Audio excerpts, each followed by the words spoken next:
What's up, movie nerds? Welcome back to the Movie Nerd Jaden's YouTube channel. We are back with another podcast episode. This time we are tackling what you would probably call like a sequel or a part two, whatever you want to call it, but we call it the Summer Movies of 2025 Aftermath. And I am joined by the return, of course, is Chad Eversole all the way from Florida. So hello. Hello, everybody.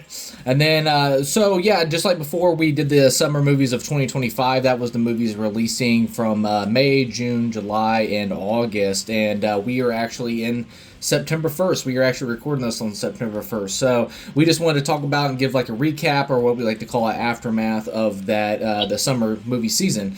And basically the layout of the show is basically, like I said before, it was movies that were released in May, June, July, and August. We're going to give our top 5 films from the summer, just personal favorites and stuff like that. Not like a power ranking or nothing like that. It's just what's personally we liked from the summer movie season of 2025. And then we're going to put our top 10 most anticipated films for the remainder of 2025. So that would be all the way September, October, November, and December. So, all right. So, I forgot to tell you this, Chad, but I'm going to try to keep it as spoiler-free as much as possible. Like I said, I know that everybody hasn't had the chance, and like I said, these just came out in the coming months, so I'm going to try to keep it as spoiler-free as much as possible. And then also, once again, going back to what I said before, is basically these are just our personal favorites, so don't think that we're power ranking and be like, oh my god, I can't believe I seen this movie and you think that's, better than that. No, it's just whatever's personally our favorite to us. And then also, and I'm sure this is going to be the same for you, Chad, we haven't seen every single movie that's released in this summer season. I know the big ones that I wanted to see was Sorry Baby. That was a big one for me that I wanted to see. And then I'm actually seeing it today, but I haven't seen Caught Stealing yet. So I'm really excited about checking that out. And then, so there's any movies that you were hoping to see before we did this episode, or did you get them all knocked out? Oh, yeah. I mean, all I did was just went off of, what I had seen and put it on my list. But, there's a ton of stuff I haven't seen, and I'm sure some of them would have made it on my list if I had. So to preface that, these are based on ones I have actually seen, and I am willing to put them on a list. Yeah. All right, well, let's get rock and rolling. Like I said, we'll try to keep it as spoiler free as much as possible, and if we do drop spoilers, we'll give like a few second warning and everything, and then let you know when we're done. So, all right, let's get this thing started. So, the first section we're going into is our top personal top 5 films of the summer movie season. Once again, this is movies that released May, June, July, and August to qualify. And yeah, so did you want to take it away first with your number 5, or do you want me to take it away first? Well, why don't you go ahead? Okay. All right, so coming in at my number 5, this is actually a movie I really enjoyed, and like I said, it was one of my favorite movies of the summer. But I actually wanted to give it its spotlight right now because I don't know if it's going to be I don't think it's going to be in my top 10 of the year, or it may not make it in my honorable mentions for the year, but we'll see what happens at the end of the year. But I wanted to give it spotlight to it because all the pressure that was on this film, and that would be James Gunn's Superman. So I really enjoyed Superman. Like I said, the weight that was on the shoulders of this film was a lot. Like I said, it's I even said when we talked about our summer movie season, I was like, I don't think this movie has to be like okay. It has to be like great or really good, because there's a lot of writing on this. It's actually like the basically the shock of life that's supposed to give this birth to this new universe that they're trying to do over at Warner Brothers, and the DC universe is what they call it. And like I said, I really enjoyed this overall.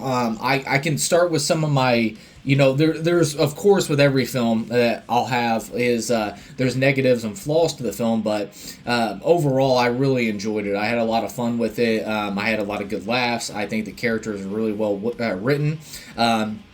And especially David Cornsweet. I think he absolutely kills it as Superman. He's got that Christopher Reeves, but also that a little bit of Cavill in him, and just he's got the look. He's got the swagger, if I would say that, as Superman. And like I said, it was awesome to see Superman being Superman. And just, I guess this is a small spoiler. It's just a quick scene in the film, but even to the point, there's a scene where he's saving people, but he even saves a squirrel. Like there's just this little innocent squirrel and he swoops in and saves that. It's just like the most Superman thing ever. So like I said, and that has a lot of credit to go with James Gunn's writing and all that stuff. But also the performance was great. I think it was a well casted Superman and David Cornsweet. Like I said, he had a lot of pressure on him, and I think he absolutely killed it. And he was very human at the end of the day, if that makes any sense. So I really like how this character was written.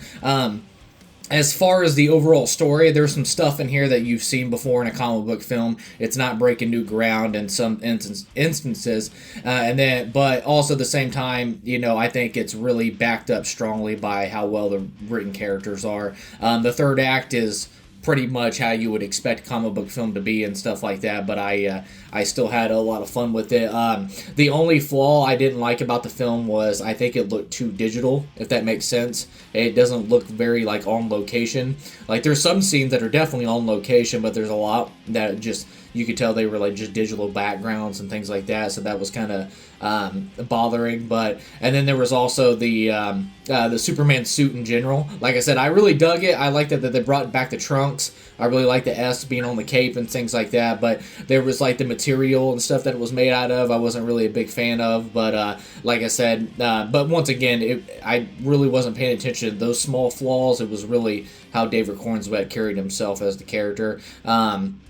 I think Rachel Brosnahan as Lois Lane, I think she kills it. She's awesome. And then, of course, like I said, I want to give all my roses to David Cornsweet because all the pressure that was on him. But probably my biggest standout of the film is probably Nicholas Hoult as Lex Luthor. I think this is the best adaptation we've ever got as Lex Luthor, and that's saying a lot.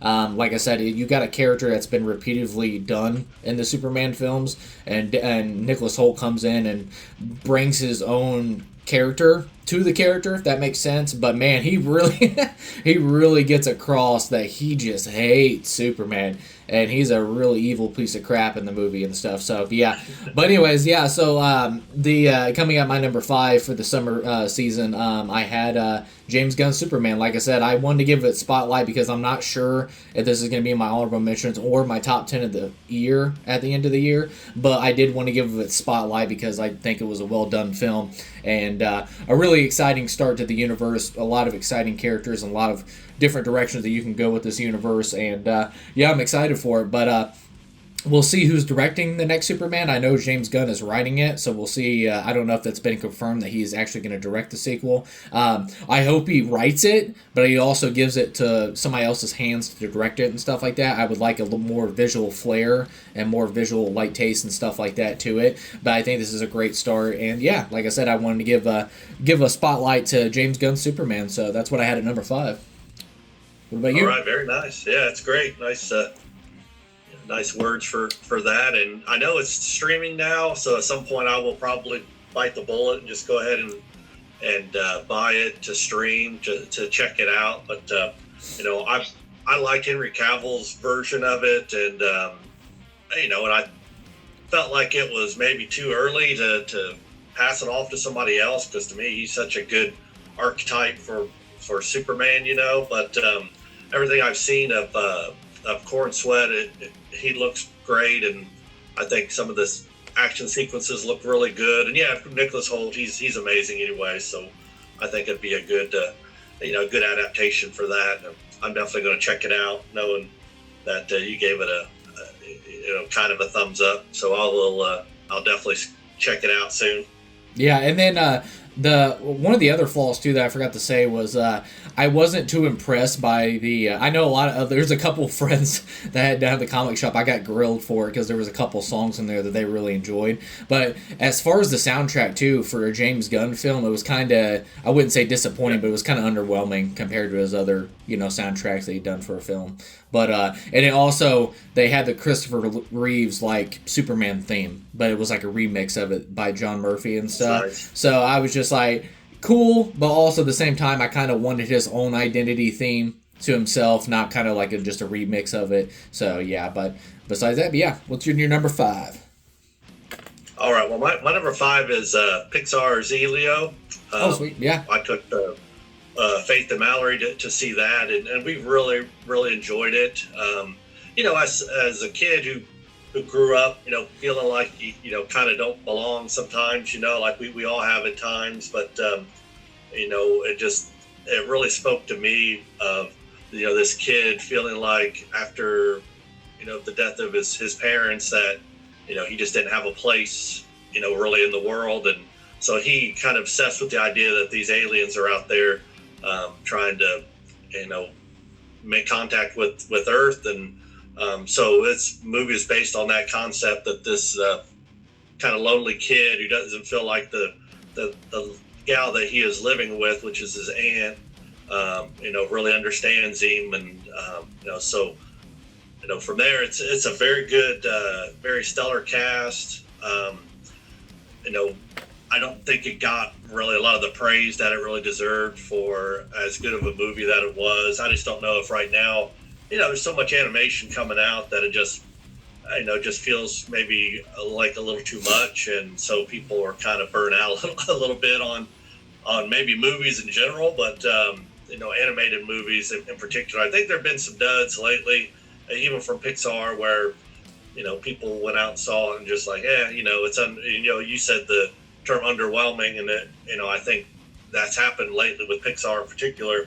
But Elio definitely, when it's available to stream on one of the services, you definitely won't be disappointed in watching that. And I got a lot out of it. And hey, I'm not gonna lie, there's times definitely in the theater where you get like a tear kind of welling up, especially when you think about your own childhood and similar things that happen in there. There's some bullying in it, and there's some other things that definitely make you feel like you're a little kid again watching it. So I picked Elio by Pixar. I thought it was really well done, nice work, and it's almost to a point now where we shouldn't even bring up how it looks visually, because everything looks so good now. I mean, It's like hard to really do a crappy animated movie, but I like the style of it a lot, and some of the monsters, the creatures that are in it, when he finally goes to like the Federation planet and starts to meet some of the other aliens that are out there. It's really very, very cool, well done designs. Like I said, good. In this case, you got to have a good voice cast, and they sure do, and you'll enjoy it. And look, good for all ages. Yeah. It was funny because when I got done watching that film with Evie, I was telling you all the little nods. They had like nods to John Carpenter's The Thing. They had Alien. There was like 2001: Space Odyssey, and it was like visually really well done.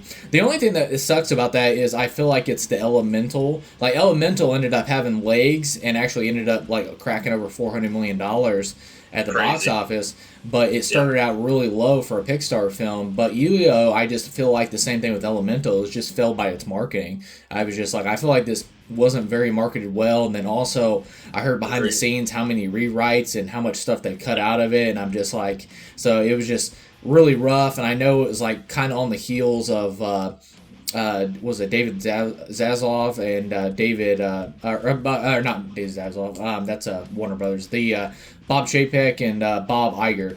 And Bob Chapek, they ended up cutting him from Disney, and they brought in Iger back from retirement and stuff like that. So I know that was part of the restructuring shuffle, and Elemental as well was part of that as well. But I just I know it was that restructure of Disney and all that stuff. So maybe that was just a casualty in that restructuring. But no, it was a lot of fun. And what was it, like $150 million budget, but only made $150 million at the box office. So it's crazy.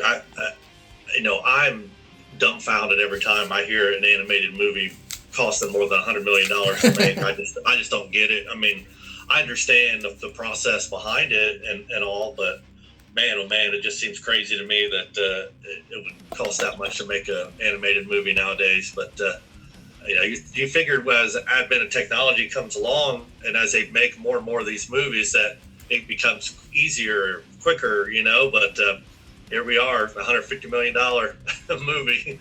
But I did enjoy it, so I'm not going to poo-poo it. I'm just saying, like, that seems like a lot. Yeah, I was trying to see here too. It's like Yeah, like the budgets on these things is insane. So it's yeah, I was trying to see how much the Boy and the Heron was. I'm like, maybe you should go the Hayao Miyazaki route and just control all that stuff, but that's just me. So Yeah, and the Boy and the Heron would have taken, I don't know, 10 times longer to make yeah, because it's still hand drawn, and Miyazaki, he is part of the process the whole way, and he assigns different scenes to like different people based on their strengths. Like this person is good with feathers, this person is good with water. So it's a different process, but yeah, yeah, it's definitely apples and oranges for that. yeah. But, all right, cool. Well, coming in at my number 4, I have Michael Shanks' Together.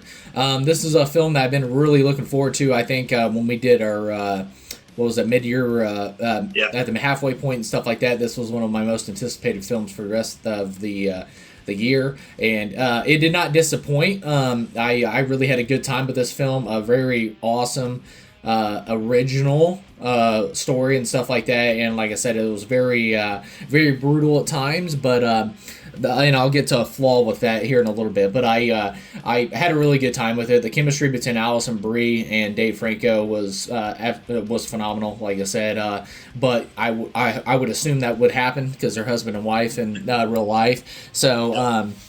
But besides that, they did an awesome job together. I think it was really well paced. I really like the writing. The third act gets a little goofy or whatever, but it may not be for everybody. But I really enjoyed the third act. And then also there's a twist in the film that regular moviegoers might not see coming, and that'll be a big surprise for you. But once some details happened with it, I'm like, I seen a twist coming like a miles away.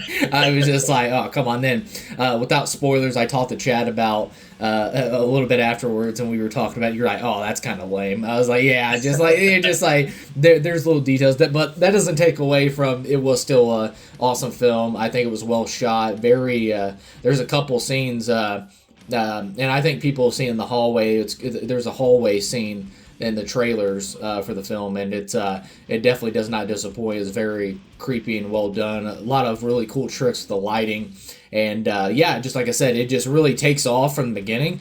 Like I said, it really starts, and there's some character decisions that's going to make you want to pull your hair out. You're just like, why would you do that? But we got to get this story chucking along, so it makes sense at the end of the day. But no, I had a really good time with it.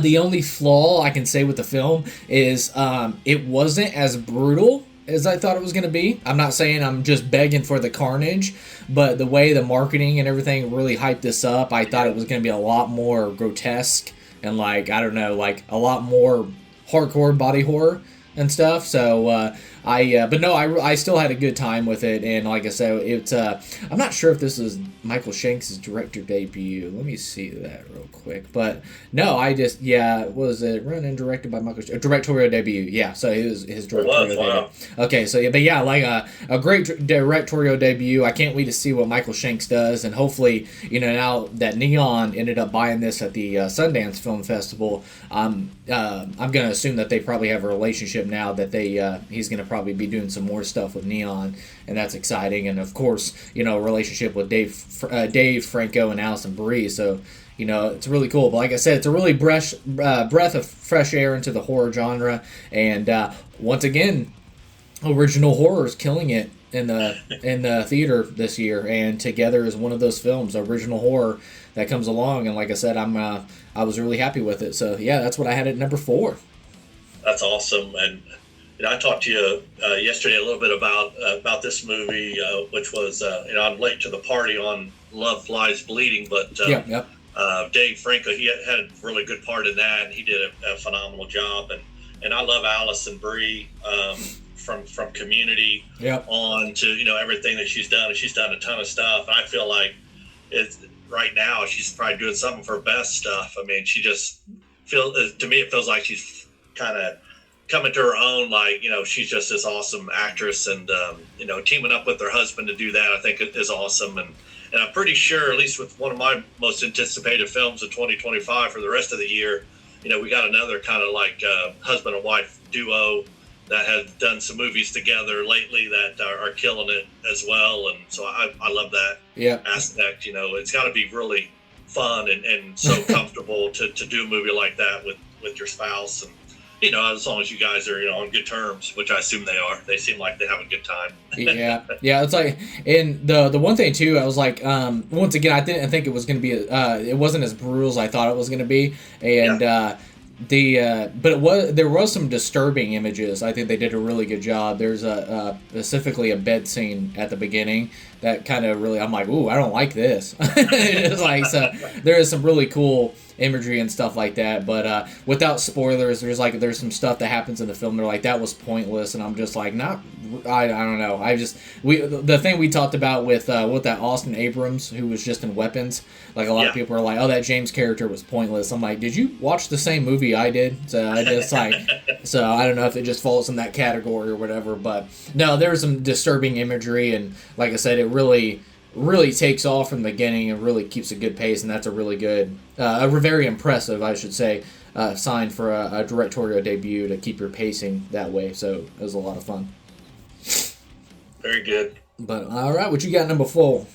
For my number 4, and we talked about it already on one of the other podcasts, but mine is How to Train Your Dragon, the live action remake of it.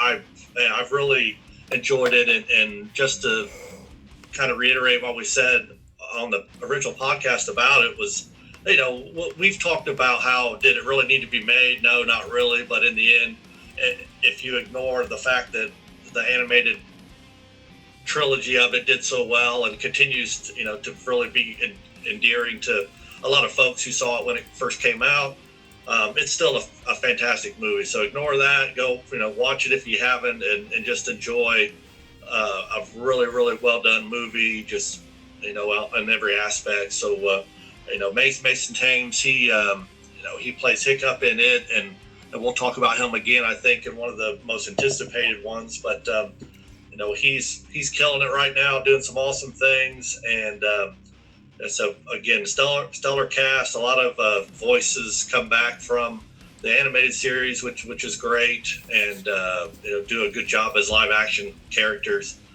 So great movie, How to Train Your Dragon. I definitely figure it'll probably stay, at least for me anyways, it'll probably stay in the top 10 for this year, I think, of what's coming out. And my personal taste, I would say it probably will still make it into my top 10 of 2025 when it's all said and done.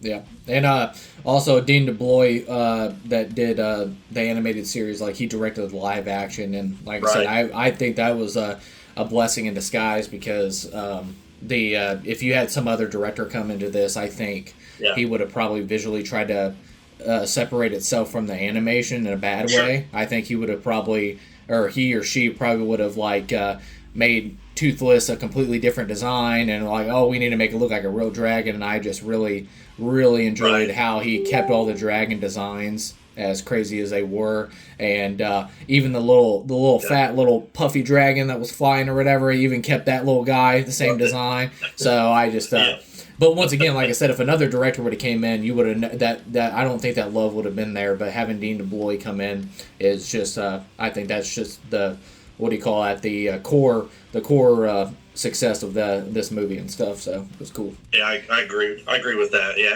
everyone else would have wanted to put their own stamp on it, just to say, hey, I'm not that guy, I'm this guy. Yeah. So I think it worked out for the best. Great movie overall. But, all right, cool. Coming in at my number 3, and then once again, like Chad said too, with How to Train Your Dragon. This is a film that I've talked about.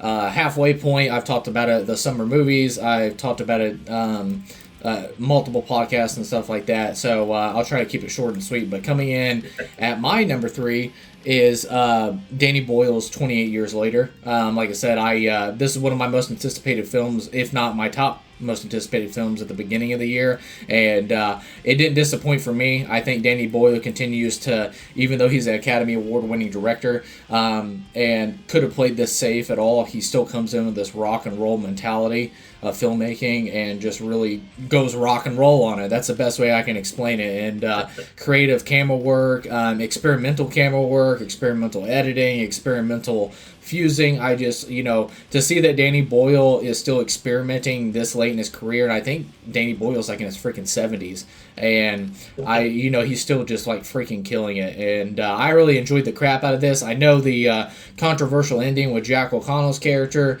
kind of threw everybody for a tonal loop, but I really dug it. I said it felt like something jumped out of a Stanley Kubrick film, being that the Droogs from Clockwork Orange, and there's something disturbing here, even though it's like hyper and very hyperactive and stuff like that. I thought it was really, really interesting, and I can't wait for the Bone Temple, which I'm recording on the 1st or whatever, but there's been teases that they're probably going to be dropping the Bone Temple trailer here in the next couple days. So I'm really excited to check that out and see what it looks like. But no, overall the cast was awesome. Jodie Comer, I know that horror performances get ignored at the Academy, but Jodie Comer should at least be in the running for a nomination because she's phenomenal in this, and she's just phenomenal in general. Aaron Taylor Johnson is awesome, and then of course the acting debut by Alfie Williams. This little kid is standing across Aaron Taylor Johnson, staring across Jodie Comer, he's staring across Ralph Fiennes. This kid has literally put a movie on his back for his debut acting and carries it. He is absolutely awesome. I can't wait to see him in the sequel. I know he's a very core piece in all 3 films that they plan to do. I know 28 Years Later is obviously shot. 28 Years Later, Bone Temple is shot.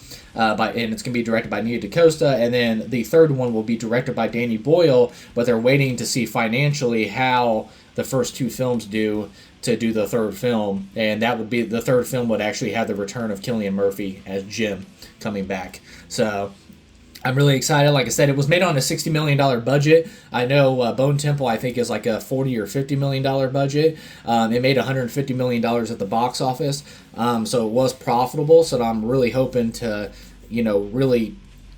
that digital, it's taken off very well as well. And like I said, I know that, a lot of people weren't really satisfied with the ending and, said it was too crazy and stuff like that. But like I said, Danny Boyle, I think it was awesome that he comes back and he doesn't play it safe. He's like, a lot of people say, oh, it's a cash grab, and people come back and do the same old thing in these horror franchise. And then him and Alex Garland come back and they do something different with it. And I really applauded it, and I really dug it. Like I said, it doesn't work for everybody, but it worked for me. And I really enjoyed it, and I can't wait to see the Bone Temple. But yeah, 28 years later, that's what I had at number 3. Oh, that's great. Yeah, I haven't seen it yet, so I cannot lend anything to the conversation other than, I enjoy the cast that you rattled off. Definitely, I need to get my butt in gear and get it watched so we can chat about it. I just haven't yet, so I got nothing else. Yeah. All right, what you got at number 3? My number 3, I did the Fantastic Four First Steps. Oh, nice. Another one that I said my viewing in the theaters has been pretty minimal this year, but this is one that we saw in the theater and I did really enjoy.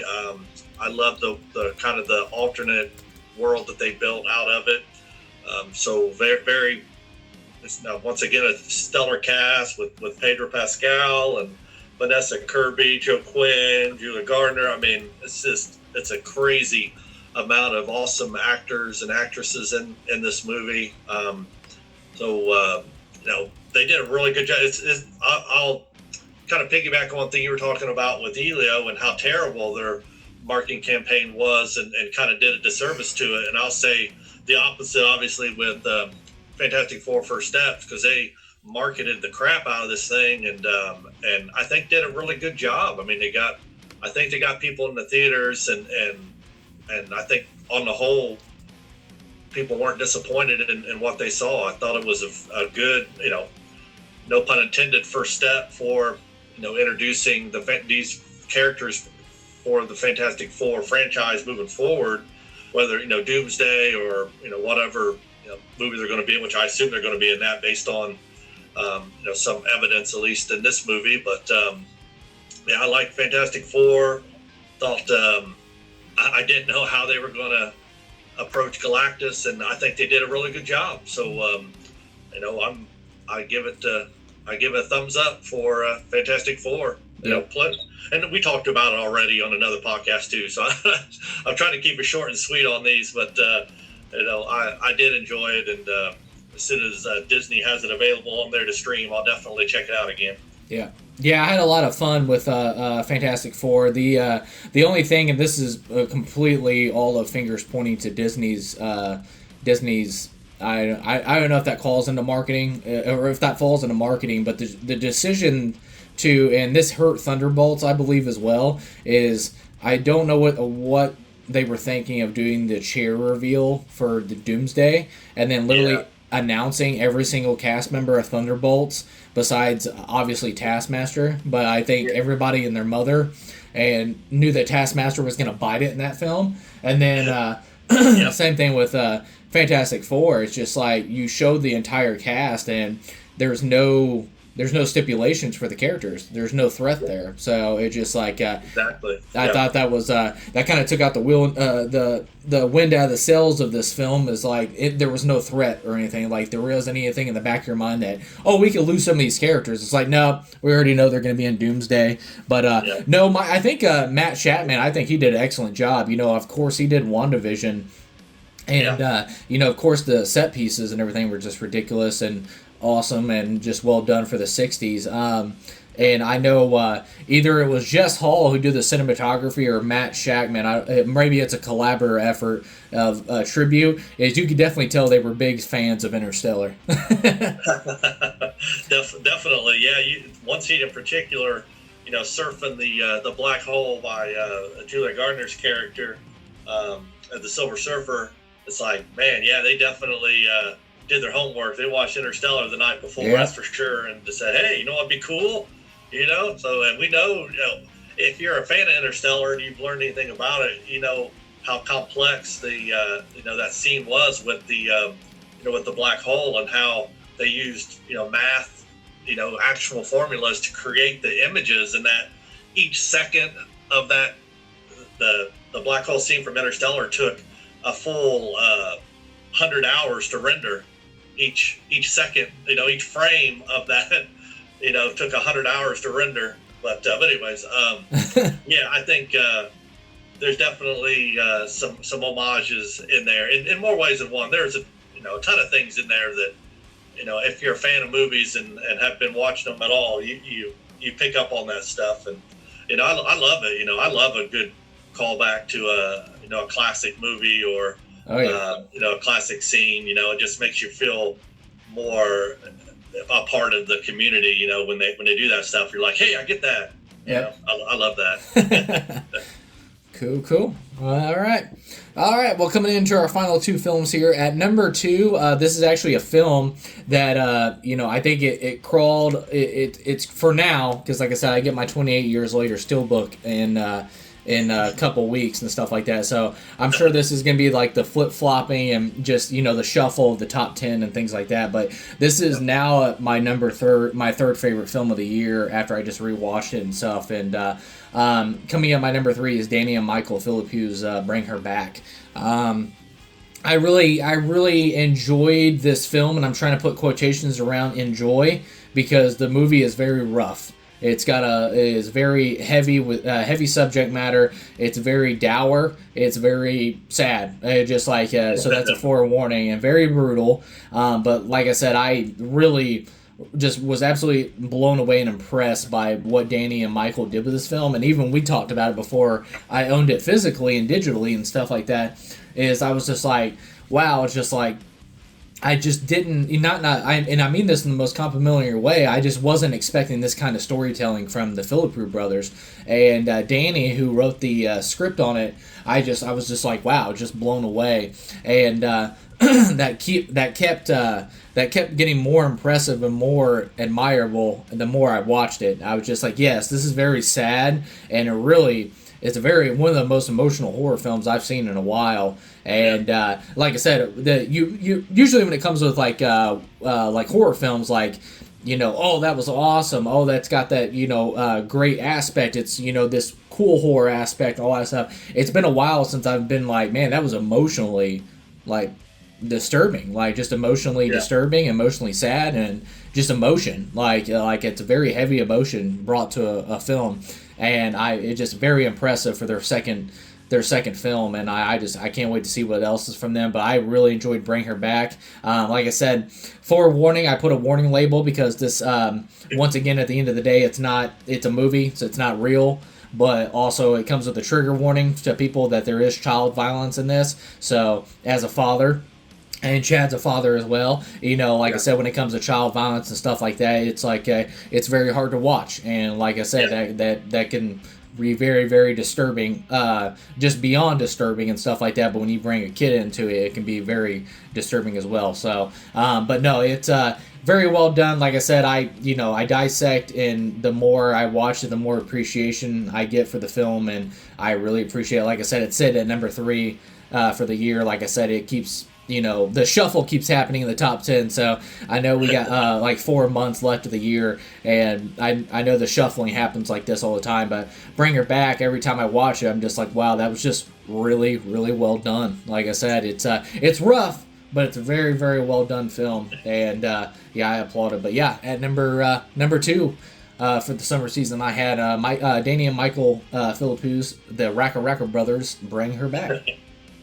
Very good. Yeah, that's one that I haven't seen as well. And I don't watch a ton of horror in the movie theaters, but I usually reserve that for home. But I have seen a few lately, including my number 2, which is going to be Zach Kreger's Weapons was my number Nice. 2, and we've done a 2.5 hour podcast of that discussion already. So I will leave that for you to track down on James's channel and listen to our explanation, our love of that movie, and it's wonderful cast and director and cinematographer and all that. So just to keep things brief on this particular end, definitely go check it out. We had a really fun discussion on that a couple weekends ago, and learn more about Weapons if you haven't seen it yet, or haven't joined the phenomenon of everybody talking about Weapons right now. So definitely check it out, and you will not be disappointed. And find James's podcast on it and give it a listen. It was a good time. Yep, and then I guess I can go ahead and transition to my number 1. But anyways, my number 1 of the summer season is also Zach Kreger's Weapons. Like I said, this is my right now holding my second favorite film of the year, and I just absolutely adored it. Like I said, like Chad said, if you go to the Movie Nerd James at Movie Nerd James YT on our YouTube channel, we have like a 2.5 hour spoiler talk that we did, broke it down, and like I said, once again, throwing the warning label out there that is a spoiler talk. So if you have not seen Zach Kreger's Weapons, don't watch it, because there is massive spoilers that drop. There is a twist and a secret in the film that I'm just crazy that they've kept it a secret through the marketing. And when it happened in the film, I just took my wife to see this Saturday, and she was like, she loved it. She was like, I couldn't believe the twist that happens in it and stuff like that. So, but she really enjoyed it. And then she said the same thing that I kind of threw people off when I came out of the film. I was like, it was the, how it was marketed. It was like this horror movie and stuff like that, which it is. It is a horror movie. But I was like, yeah, it was really funny. And they're like, funny? Like, what? And then it was funny, like, right after we got done, Jessica said the same thing. She's like, wow, that was a lot more funnier than I thought it was going to be. But she's like, it was so well done. I was just like, yeah. So, but yeah, at number 1, it was definitely no surprise, because I've been bragging about this film. And then also, which I'm pretty sure if I just read this the other day, either it happened yesterday or something like that. But I know Weapons, it was made on a $38 million budget, and I'm pretty sure passed 230 million. Yep. So it was made on a $38 million budget, and it passed. Sitting at $234 million at the box office, and that's incredible, especially for original film and going to Sinners as well on the same year. And then you got Together, and then you got Bring Her Back. It's just like horror is dominating, and then also original horror is dominating, and I absolutely love to see it. So it's been a good year, and obviously that's a main contribute is definitely Weapons. Zach Crager did a phenomenal job with that film. Definitely check it out, and then check out our spoiler talk that's on the channel as well, up now. Definitely. Check it out. All right, what you got number one? I think I know. Well, my number one, just because, I am a Wes Anderson fan, so I'm going to go with the Phoenician Scheme with Benicio del Toro. And right now, as you said at the beginning, this isn't really a true countdown to like our favorites of the year, but I mean, it's going to be up there for me. There is no power ranking of my top 5 at this point, but and I really enjoyed it. I'm a fan of Wes Anderson aesthetic and his storytelling. And just it's one of those things like you could watch a movie he made 10 years ago and it feels like this movie. So he just I don't know. Some folks might not feel like there's a ton of growth there with Wes and how he tells stories and how he tends to show things more like you're watching a play than watching a movie, which I enjoy. But I loved all the performances in this, and this is one of these times where Michael Cera, being Michael Cera, kind of really works for him. As much as I love him in Arrested Development and all the kind of similar characters he's done over the years, but in this he does a really good job, and I thought he was funny and kind of charming in it, and so I picked the Phoenician Scheme as my final movie for the summer this year. I did really enjoy it, and it just made me want to watch more Wes movies after I saw it. So if you haven't seen it, it is streaming. It was on Peacock for a bit. I think it might still be, but I really enjoyed the Phoenician Scheme. Yeah. What was it, Benicio del Toro? I think I love that he was at the lead of it. Like I said, Benicio and Wes Anderson click, and then also I can't wait to see Benicio del Toro and Paul Thomas Anderson's One Hit After Another. I just think he's having a great year, and then of course the match made in heaven that never happened and finally did happen was Michael Cera being in a Wes Anderson film. I think he was no just doubt. Awesome. So it was great. Yeah, he's so he does such a good straight man. He's I think maybe working with Jason Bateman on Arrested Development is kind of part of that. Because Jason plays such a good straight man too. Where he's not. It feels like he just always kind of even keeled, and I love that. And Benicio, he was in the French Dispatch, another one of Wes Anderson's movies, and did such an awesome job in that. So when I heard that he was going to be playing the lead in this, I was super excited. And obviously he's phenomenal, and he'll continue to do stuff, I hope, for a long time. But a great movie and fun. You just have to like that aesthetic, the Wes Anderson aesthetic. If you don't, you may not enjoy it as much. But for Chad, it works for me always. Yeah. All right, cool. That's what we had for our top 5 for the summer movie season. Like I said, it was a great season for summer movies. Like I said, I had a lot of good time this season. Not one of my favorite summer seasons, but it was fun. Like I said, I had a really good time this season. I love that. Bring Her Back and Weapons were kind of the dominant ones coming out of there. Horror films in a summer season, so I think that's really cool. And of course, 28 Years Later as well. So you've got actually that's funny because I meant to point that out before my list happened. Was it four out of my 5 favorite summer movies was all horror films. So Weapons, Bring Her Back, 28 Years Later, and Together. So it's like 4 out of 5 were all horror films in the summer season. So it's pretty crazy. That's super unusual. And I know the last time we were doing a list, I had a lot more horror on there than I typically do. I tend to lean more toward, comedy, drama stuff. But I found that this year in particular, there and I think we did when we did our 25 of the 2020s. You know, I had quite a few horror on there, and I realized there's just a lot of good horror being made. It's nice. I mean, you know, I'm a fan, so it's very cool to see your 4 of your 5 being horror. It's pretty wild, though. Yeah. So, all right. Well, we're gonna go on to our top 10 most anticipating films for the remainder of 2025. So that's from September, October, November, and December. So what we did, we actually started out with 5, but I got a hold with Chad, and I'm like, man, I can't squeeze this in.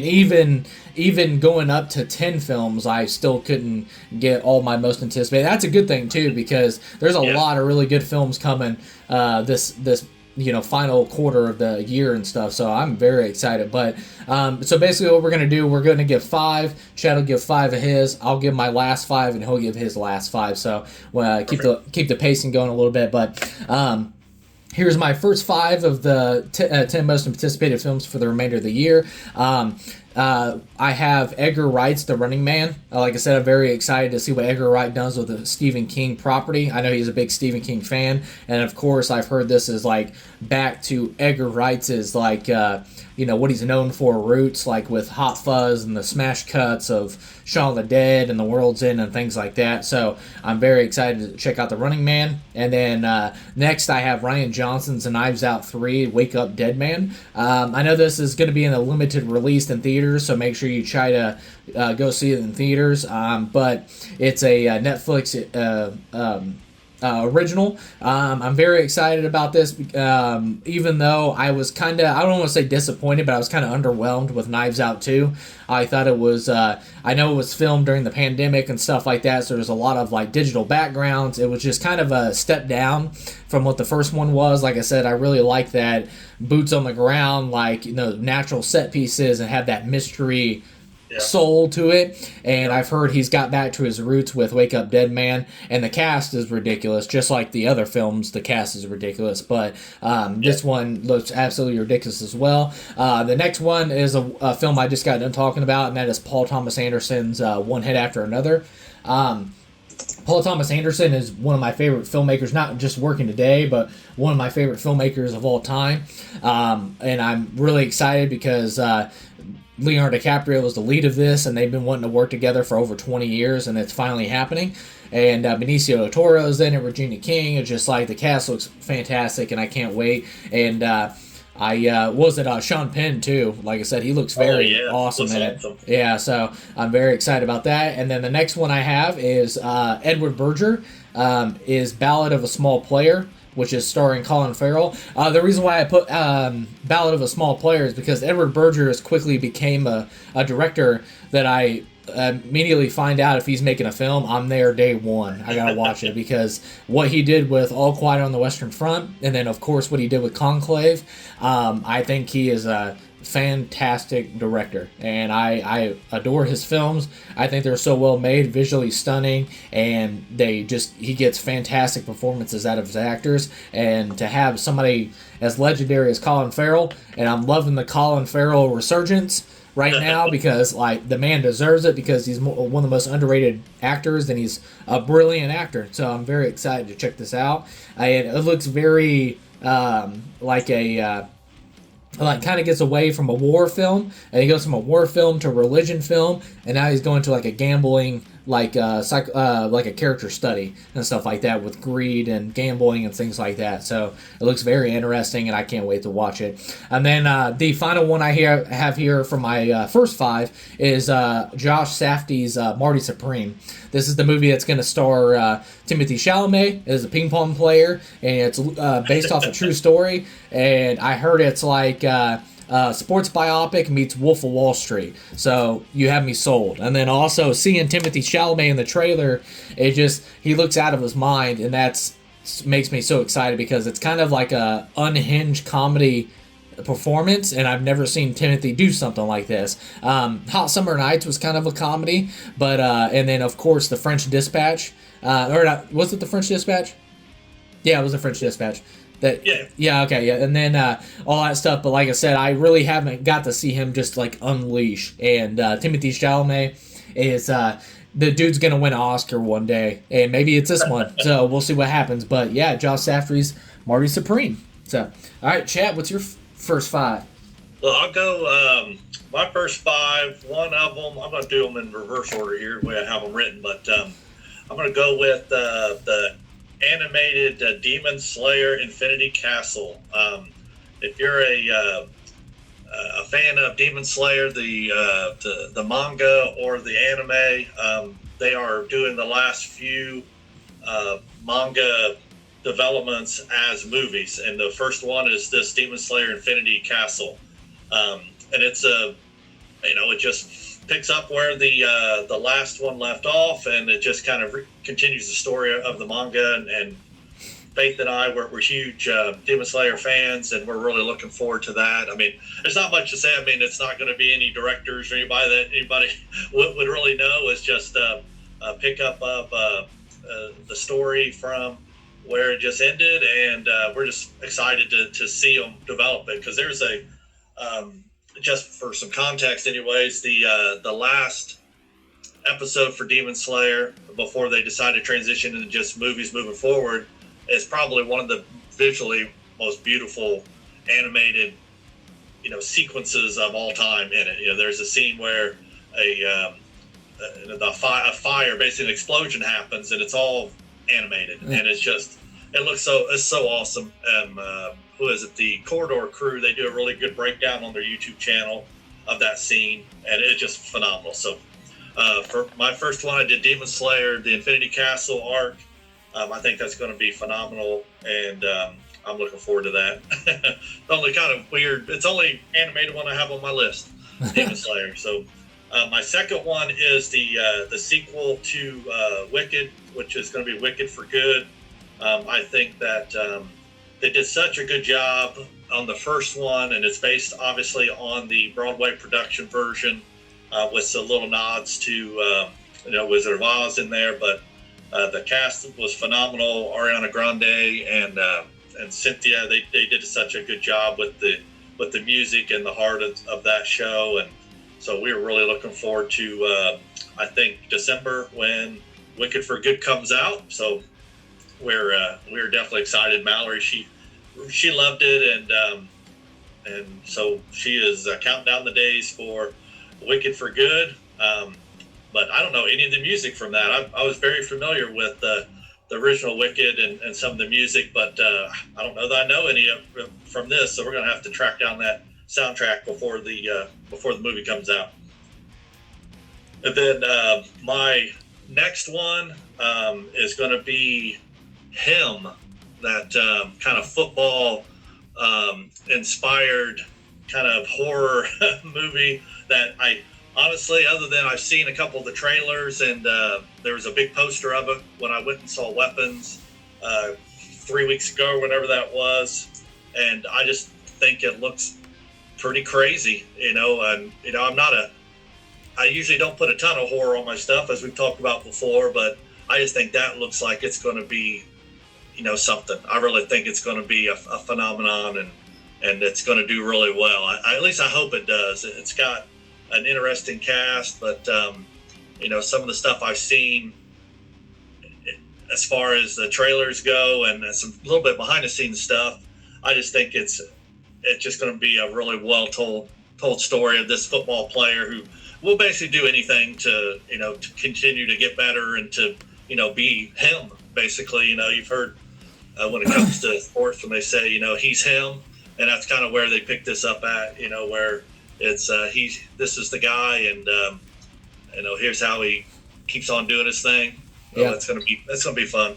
Yeah, Marlon Wayne, he looks out of his mind in that movie too.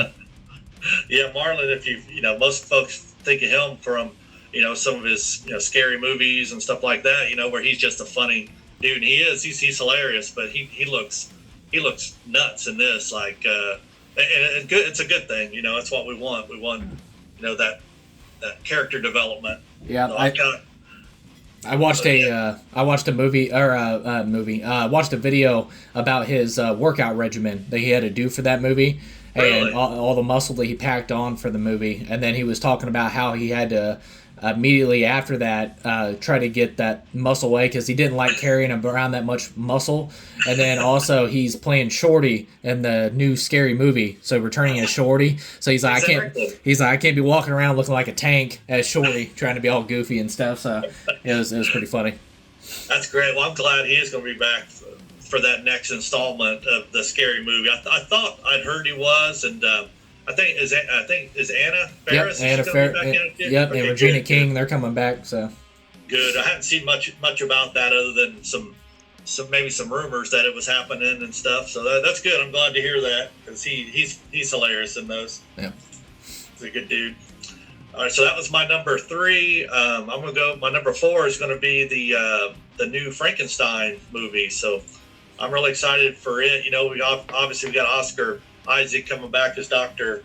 Victor Frankenstein, and then anything with Mia Goth in it. You know, I'm going to be there to check it out for sure. But another, you know, it's so easy nowadays to say that these movies have really great casts in them because they do.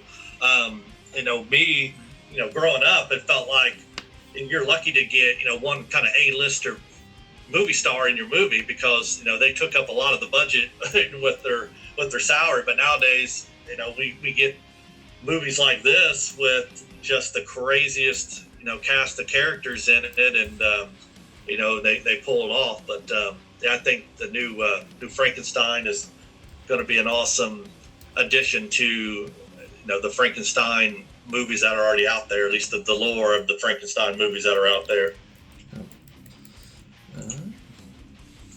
Let's see, for my last one, and you'll probably have this one on yours too, so I won't touch too much on it, but it's it's crazy because half my list are sequels, and this is another sequel, which is the Black Phone 2 with Ethan Hawke, and once again Mason comes back after his How to Train Your Dragon success, and obviously success in Black Phone, so it kind of catapulted him into some of these new roles he's getting, and what was super well deserved. He was phenomenal in the first one, but Black Phone 2, I didn't think that they would try to do a sequel for the first one just based on how it ended. No spoilers on any of that, but I was super surprised when I saw that first trailer, and it really looks phenomenal. They've done a cool job of reintroducing these characters in a way that you think like, wow, holy heck, man, that might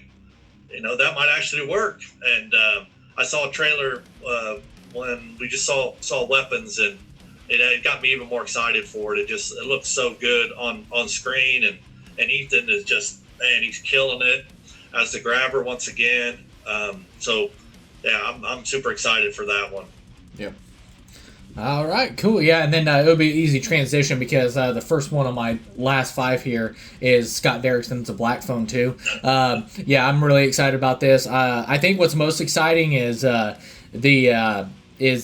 this is the first film was based off a book by Joe Hill, and the second one is just based off characters created by Joe Hill. There's no book, there's no sequel book, there's no nothing. It's Joe Hill and Scott Derrickson got together and they wrote this wrote this script, and so yeah, to the point where Joe Hill approved it, and that's really exciting. And also, I'm not trying to come from a biased point of view because everybody knows how much I enjoyed The Black Phone a lot more than others. I really adored that film. I thought it was very original. I love the supernatural aspect of the ghost trying to help the kid that was bullied his entire childhood, and basically you have to stand up for yourself, and you have the guy that fighting to survive but also standing up for himself at the same time. I thought it was just so, Mason Thames did such a beautiful job of that. And then of course Ethan Hawke, just incredible as the grabber, and just kills it. And I love the mask design they did. But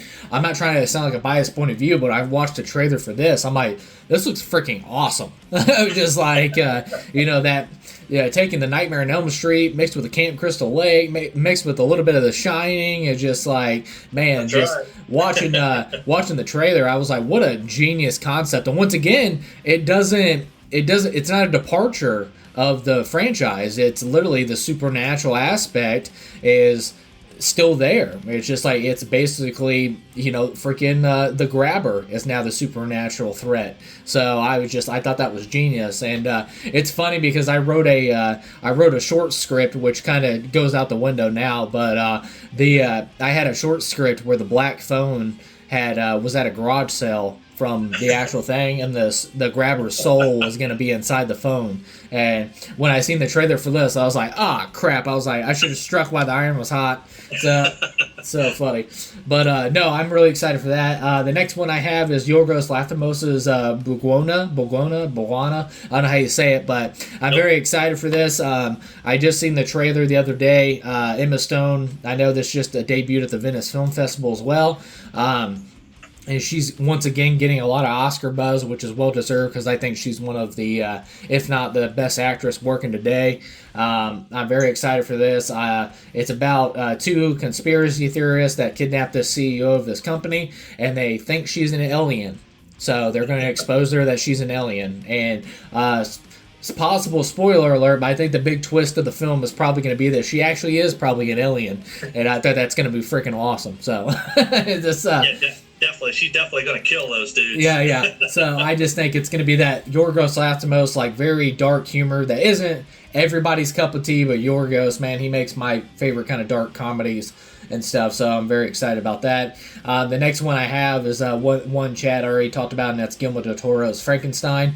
Very excited for this. I know that was the reason why Guillermo del Toro ever wanted to become a filmmaker was because of the 1931 Frankenstein film.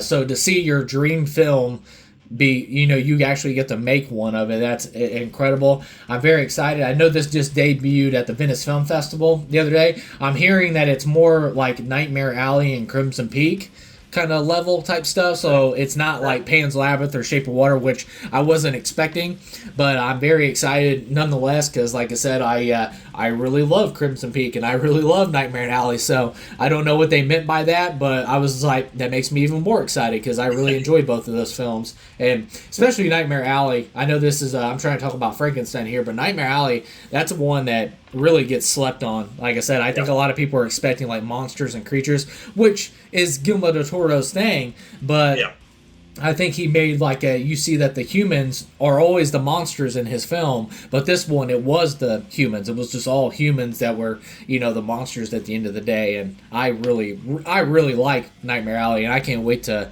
get the Criterion collection of that film, so I'm very excited about that. But I'm very excited about Frankenstein. I love the set piece of designs I've seen so far, and I was really happy. Of course, Oscar Isaacs is getting, praise in the film and all that stuff, but I was really happy to hear that Jacob Elordi is getting a lot of praise as the monster. So that has me excited because I haven't really seen that grabbing factor performance from Jacob Elordi yet. So I was really excited to hear that he's done very well in this film, and I can't wait to check it out. Like I said, he had a lot of pressure on him as well because Andrew Garfield dropped out of the film because he was supposed to play the monster, and he dropped out of the film with 6 weeks before shooting. So Jacob Elordi came in, learned the script, did the makeup, did the movements and all that stuff. So to hear that he's, one of the standout performances, that's really awesome to hear. And then my final two here is, and I'm probably going to butcher this name, but Jamari Helander is Sisu Road to Revenge. They just dropped the trailer for this week, and it looks nuts. Like I said, I love the first Sisu movie, and that's a very underrated film that a lot of people have not seen. It is awesome. If you want to see Nazis getting effed up, definitely check that movie out. It's really cool, and the main character doesn't utter a word until the very end, and it's very impressive to pull something off like that. Your main character doesn't speak at all. He's just a badass the whole time. So it was really cool, and I was like, does this movie really need a sequel? And then when I watched the trailer, I'm like, yeah, this movie needs a sequel. And I'm just like, I think they got something here. I think we got I'm not going to say the level of John Wick, but I think they've got this badass dude that just, the Sisu legend, all that stuff. And this looks off the thing. Like Stephen Lang is the villain of this one. It looks really cool and diving into the origin of this Sisu character legend. So I'm very excited about it. It looks bonkers in the best way possible. And then, of course, my final film that I'm most anticipated for. This is my number one most anticipated film for the rest of the year, and that is Park Chan-wook's No Other Choice. I'm very excited. This is the movie that's based off the book Acts from 1997.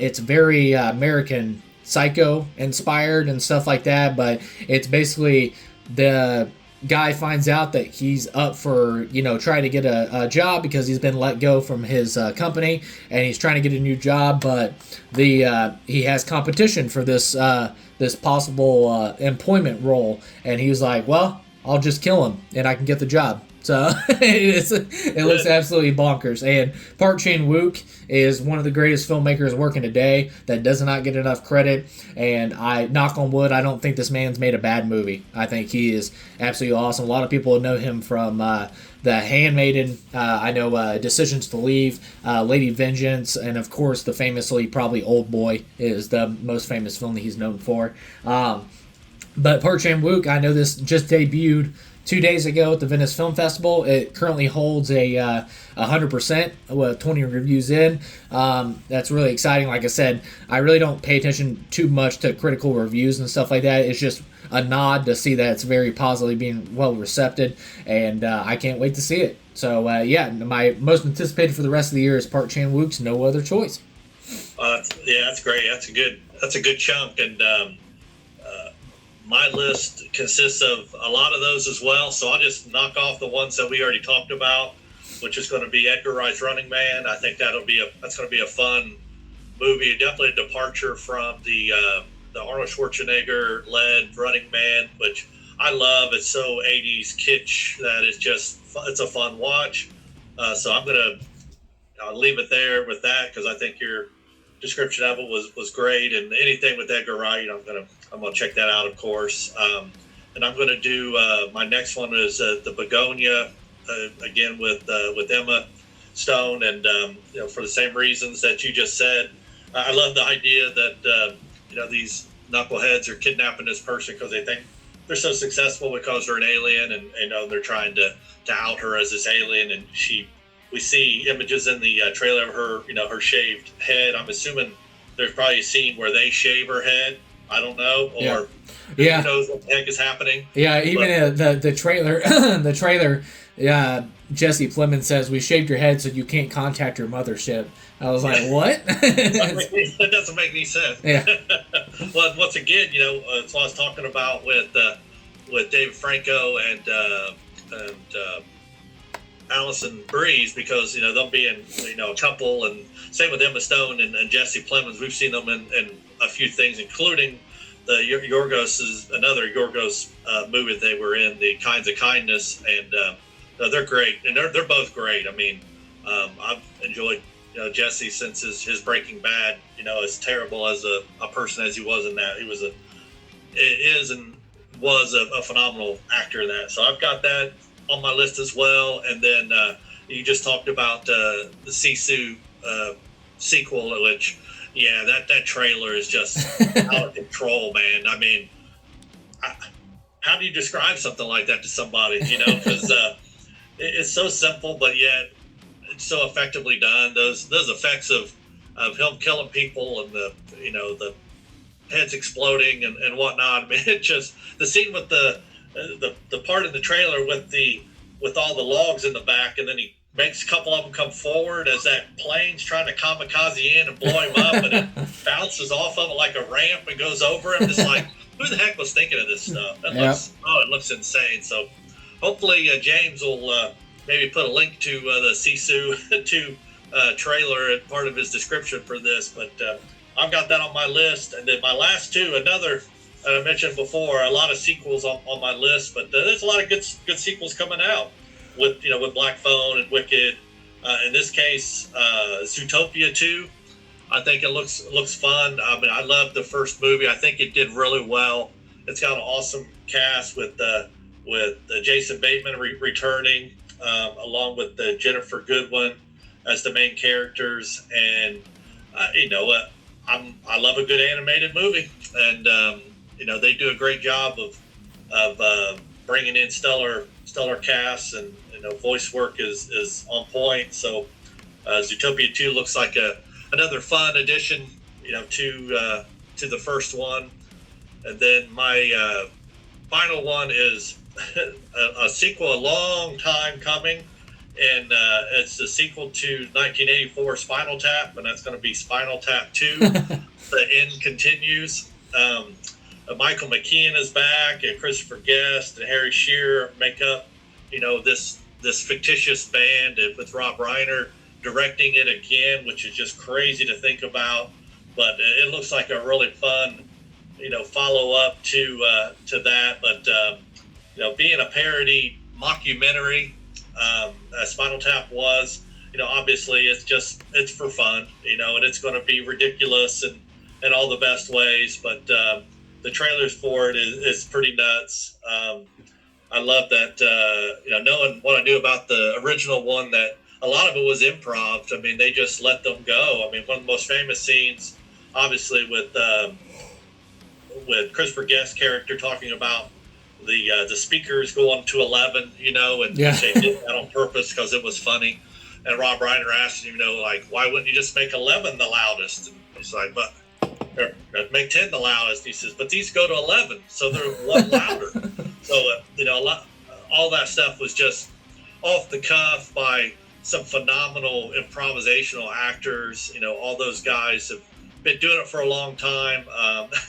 So I'm really looking forward to that. It's one of those,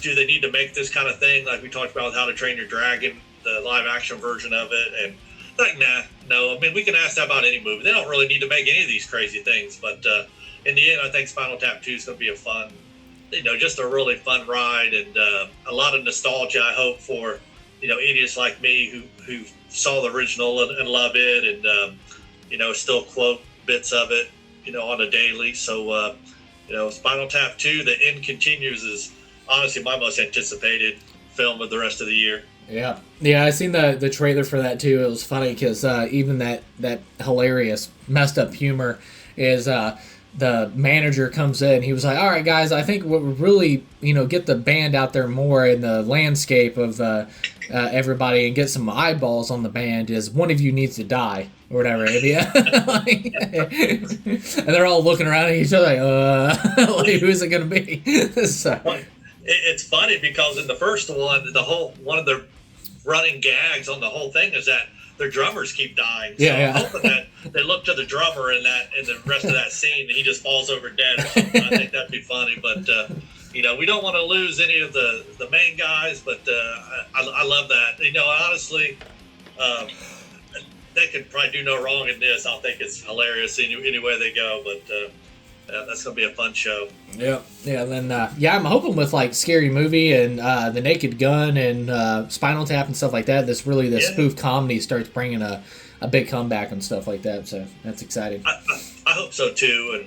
And I love that era. I think the 80s into the 90s, were big reason why those worked. People weren't taking themselves quite so seriously. Everybody wasn't woke and political and all this stuff. It was just, people having a good time. And that's what movies are all about. Go and have yourself a good time. If it isn't for you, fine. But, I love a good spoof. I love the Naked Gun movies, and Leslie Nielsen. I had the original Naked Gun on VHS, and I probably watched it 100 times. And, I could quote that thing by heart still watching it today. And, it's just my kind of humor. Yep. So. But and then once again, like I said, I'm not going to go through every focus on every one of these, but of course, like I said, we just gave you 10 of our most anticipated. I know there's other films that are coming out that I'm really excited to check out, and that's like Chloe Zhao's Hamlet. I know The Long Walk, Sentimental Value, The Smashing Machine, Die My Love, Annie Mae, which is the return of Daniel Day-Lewis out of retirement. You have Tron Ares, you have Predator Badlands, and then you have Chris Stuckman's Shelby Oaks. The horror movie about the dog point of view of a good boy. There's all kinds of crazy stuff that's coming out. And then, like Chad said too, I mean, Avatar 3 comes out. You have freaking Wicked for Good. It just like, there's all kinds of great movies to come out these next 4 months. So it's an embarrassment of riches. So I'm really, really excited to check it out. And like I said, it's been a great year for 2025. So it's really awesome to see that we haven't even gotten to award season right now. So it's that's when everybody starts dropping films left and right. So that's very exciting. Yep. It'll be nuts. But all right, cool. Well, thank you, Chad, for doing this. As always, this was a lot of fun. Of course, my pleasure. And if anybody watching gets anything out of it, then that's a good thing. Yep. And then, like I say, guys, we just want to do like a follow up or a sequel or a part 2, whatever you want to call it. We call it the Summer Movies of 2025 Aftermath. There is our top 5 films from the summer, our personal top 5 favorite, and then, of course, what we're most anticipating for the rest of the year. But go down in the comments right now and let us know. What is your favorite 5 summer films from the year of 2025? That is, to qualify, was May, June, July, and August. Let us know what your top 5 summer films were. And then, of course, comment below as many as you want. Just let us know what films you're most anticipating for the remainder of 2025. Make sure you comment that below. And as always, I always forget to say this at the end. We have I have an Instagram page called Movie Nerd James, at Movie Nerd James, and then of course the YouTube channel that you're on right now. Make sure you give a like, subscribe at Movie Nerd James YT. So once again, thank you, Chad, again, and like I said, I hope you guys had a good time. Let us know, and like I said, it was a really cool summer and a very exciting remainder for 2025. But once again, guys, take care of yourself, take care of each other. Long live cinema.